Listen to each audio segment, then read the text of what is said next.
This clinical skills video is about lumbar puncture procedure.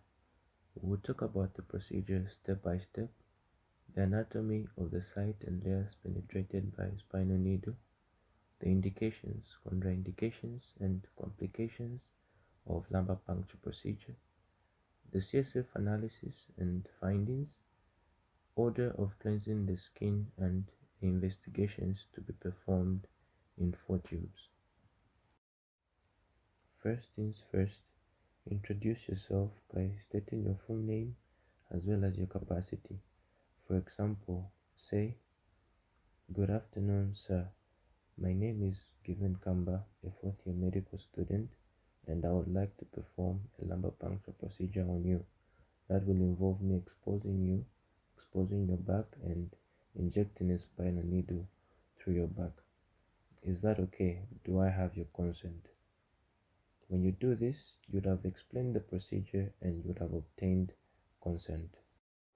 Then ask about allergies to anesthetic solution as well as to cleansing solutions. Gather the supplies required for the lumbar puncture procedure, which will include local anesthetic solution, a needle, a syringe, sterile gloves, cleansing solutions, spinal needle, CSF collection bottles, sterile drips, and a sharps box.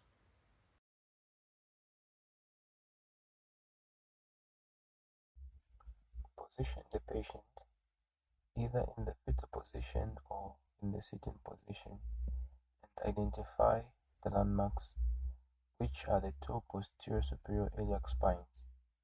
The imaginary line connecting these 2 points is called the two-phase line. It also passes between L3 and L4.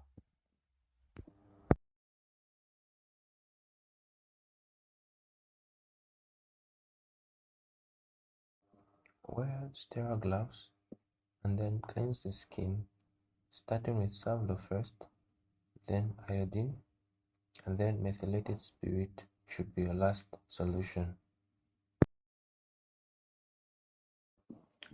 Inject anesthesia on the skin at the point of entry.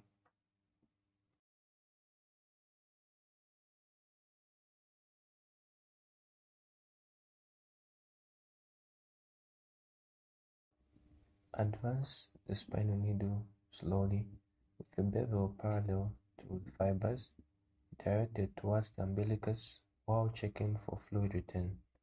Upon fluid return, withdraw the stylet slowly, noting for the color and clarity. Connect the three-way stopcock and measure the opening pressure using a manometer. Obtain 3 to 4 tubes of 1 to 2 mils and label them. Remove the needle and discard immediately in a sharps container. Failure to discard the needle in the sharps container will mean that you have failed this examination, so always remember to do so. Place the cotton with strapping and instruct the patient to lie down still for 15 to 30 minutes. Thank the patient, clean up the area, take samples to the lab, and document the procedure.